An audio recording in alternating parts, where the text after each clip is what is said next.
I did the same big mistake, especially to counter that type of situation, to make sure, okay, nga wala ka sang bulilyaso, wala ka sang sakit sa ulo later on. And the last part,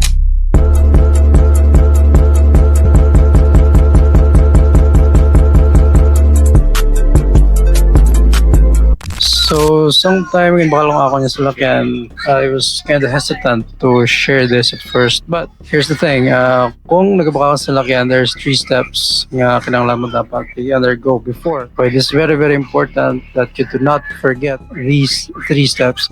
And actually, realistically, mag-ano na siya gapon. Okay, so first get is the hunt. So that's the very, very first stage. Ang pinaka-most exciting part, I would say, wherein you decide either go for you evaluate first kung anong kinahanglan mo, either brand new or second hand, and after you decide which one ang imo nga kwaon is the very first step that you will take is decide on your budget. Kung pila yung mga budget na. Okay? Be realistic about sa mga budget. Okay? It will really, really depends on sa mga source of income, or if you have already saved much money para sa dadra. Like say, nag-save up ka some hard-earned money mo for the past 5 years just for this one. So if you can cover the brand new for cash, go for it. I think I'm not gonna saying it's so wise for cash transaction because of one thing, the inflation and the inflation. Ang term na.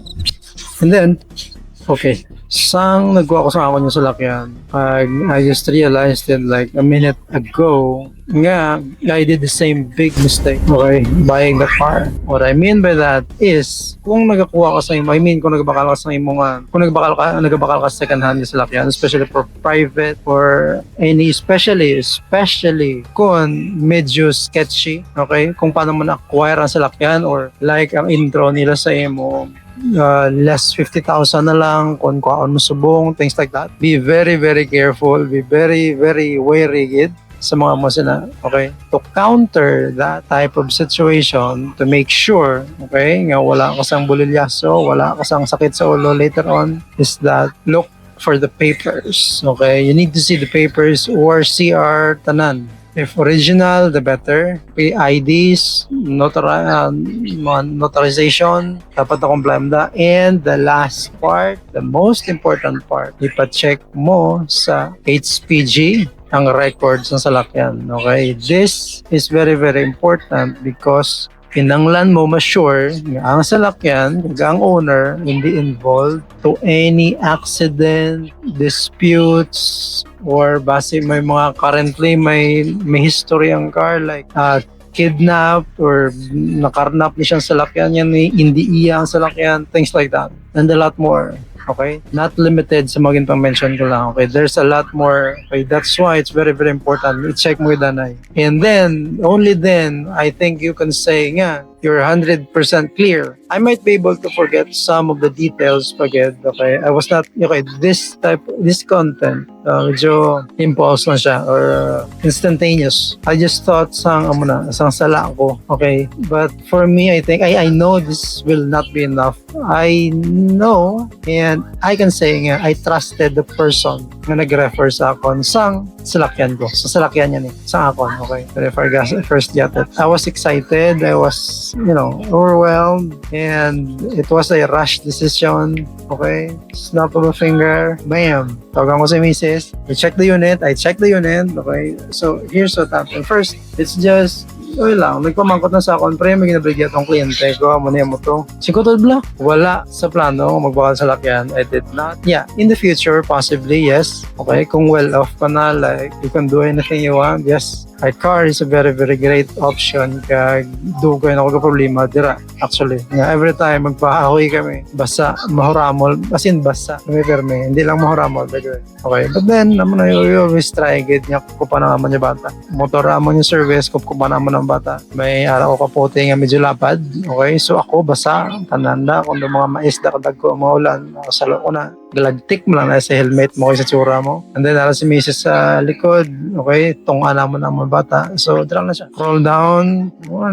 go signal man si mama ko, nak, hindi magamuni, hindi man ang tail mo, hindi pa sa kabal na. So, that's it. So, multiple times, those are the scenarios namon na mag-asawa kag with our son. Okay, so, remember ko pa, I think, 3 years old, 2 years old, bata ko, okay, so, damo-damo na ng mga storya, like, from Ahoy, balik this city, ginalagas kami sa ulan, kisa maabdan again. Okay, so isa na sa mga motivating factor or reasons as to why we opt-in or go with someone yung salakyan. Okay, so that's it. Back to the story. Again, story ako sa akong amigo, sa akong colleague, sobrahan. Nga may salakyan daw in-offer, blah, blah, blah, okay pa, wapo pa. Yeah, and so ako, gusto ko lang gaan some chance, okay? And I don't know if right now I can testify. I think daw mga kung sang Ginoo daw pagbuot sang Ginoo, okay, ang mga desisyon niya mga muna daw ka impulse kisa mo consider mo impulse daw gulpiada lang. But then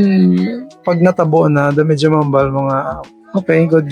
Ayos, good. Okay, so, that's it. Mabalik na naman daliwat. And then, so I, ginhula mong yabi. Hinatag isa ako, actually ang yabi. So, na-check naman ko lang, toto, okay, may ginobra pa siya. Okay, so, hinatag yung yabi. I check the car. First thing, yung ginobra ko, ginpandar. Okay, pagpandar, yung pamatihan ko sa sulod for like a minute. And then, I pop the hood. Okay, so, buksan ko ang hood.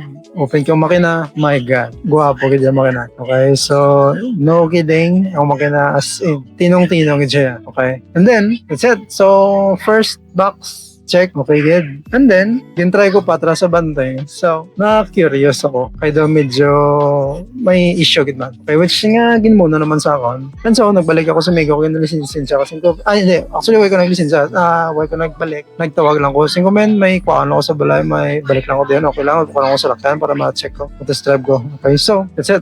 And he agreed, kasi syempre kinabalik niya na sa lakyan. And by the way, ang salakyan niya na, ang kliyente sa Mego ko, sa ako yung friend, sa colleague, nagbakal siya brand new yata. Brand new nga, Montero manual. So, ang salakyan niya subong is actually manual. So, nabakal manual. And then, the client trusted my friend, colleague, so much that she left the car sa ako niya friend for a week or so, more than a week. So, ginbili niya sa ako niya friend. And, nagamit na sa friend ko actually na test drive niya, ginagamit niya adlaw. And aprobado man siya. Okay, may mga concern sa salakyan, especially suspension. And yes, amo na ang ako niya concern man. Of course, upon knowing it, ako man ang concern ko. So I need to address it, okay? What I did is, I borrowed the car, naghambal ko. Okay, I lied actually. Singko pre, wala mga na yung mga doko. At the back of my head actually, I'm supposed to kadugid man dapat sa balay. Sa lapas mo lang, to show the unit sa kay Mrs. Pakita kay Mrs. Okay? Because, big decisions like this, dapat duwa ka mo mag-agree. Okay? So, it's a very, very big decision. And so, instead of diretso sa balay, nagliko ko kadto sa Giga.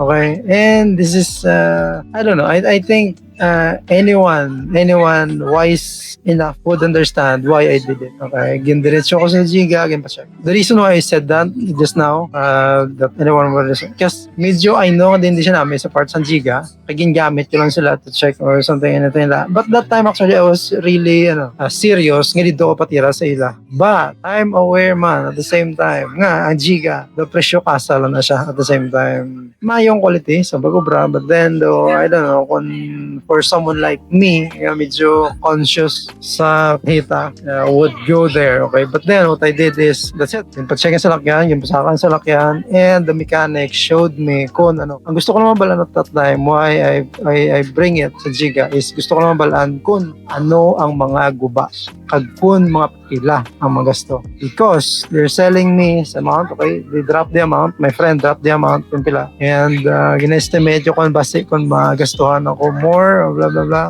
And so, upon knowing isang iyang guba, ginhunga, kasi yung pakita isa ako sa mechanic nga, ari sir, man mo to. And so, okay. So, more pila na, sir. And bigyan siya, sige sir, iko na halata lang, ipakutan tayo sa kwan. And then, ang isa pa kaya concern ko actually, since nga Chevrolet siya, it's a Chevrolet, talaga sila kaya na web, Spark, Chevrolet Spark, sisigan. Since nga Chevrolet Spark siya, isa sa concern ko pag is availability sa piyesas. But, pagkabot sa piyesa, by the way, there is one shop, there is Iloilo.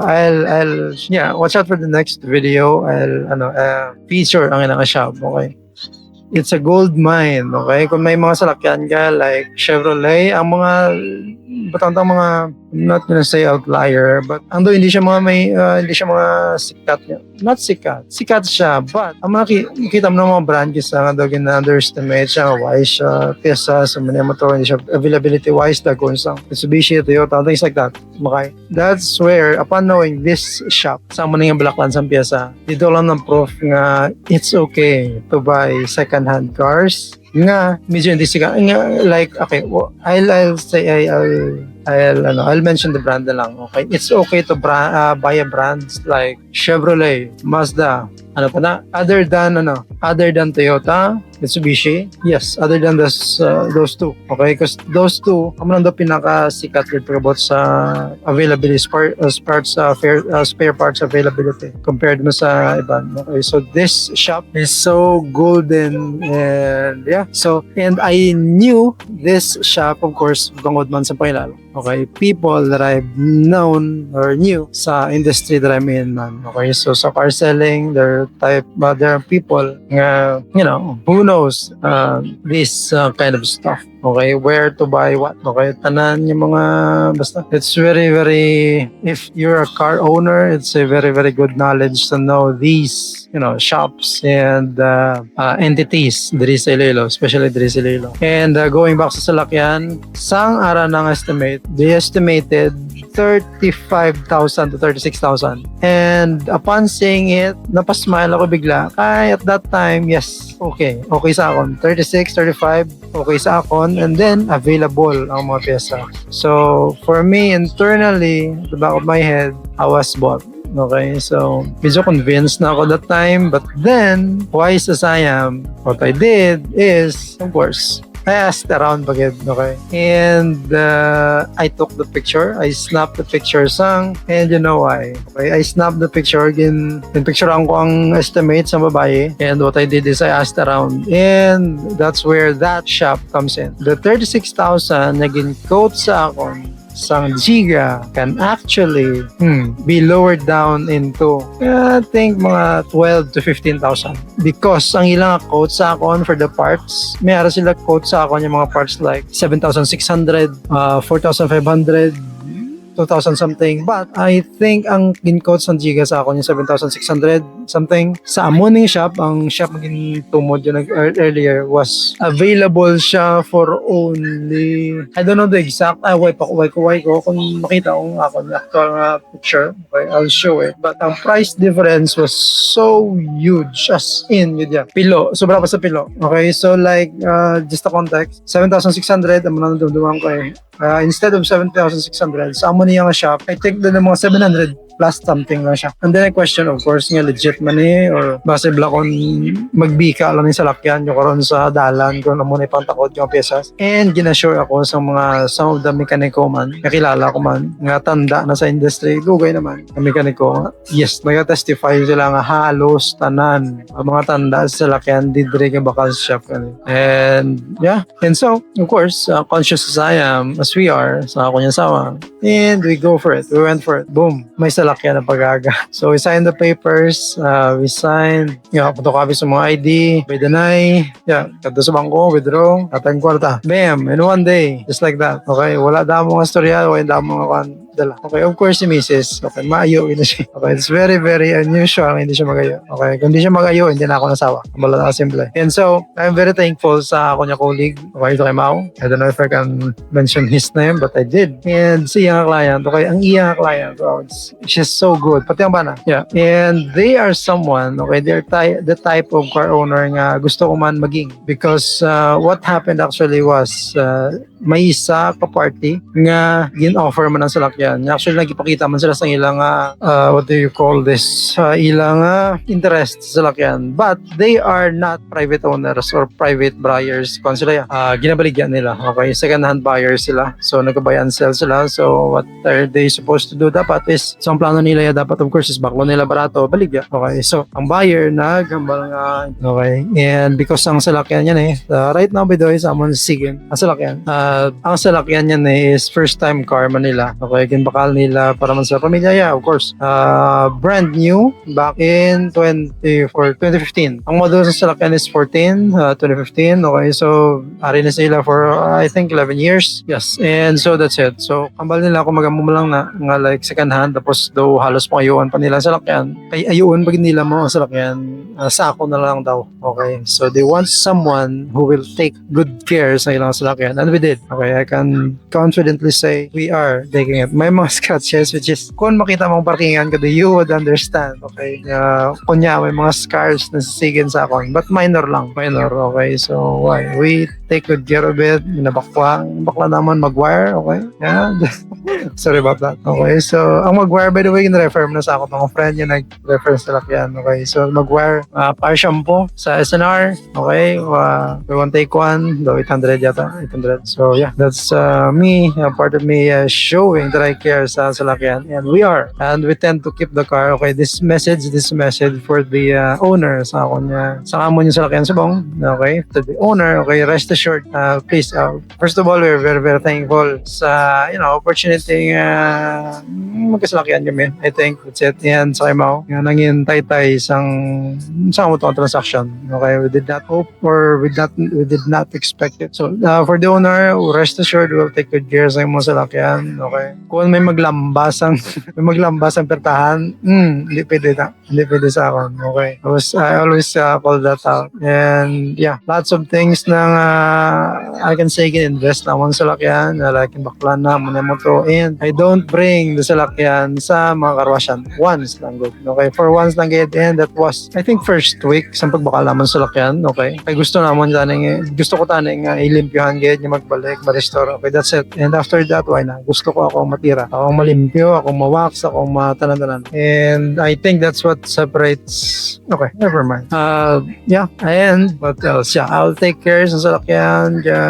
If later on may mga plano pa nga improve pag itong salakyan, pagkukuhon, and we tend to keep it for the longest time possible man. Okay, well, we're not gonna sell it as much as possible. We okay, we will not.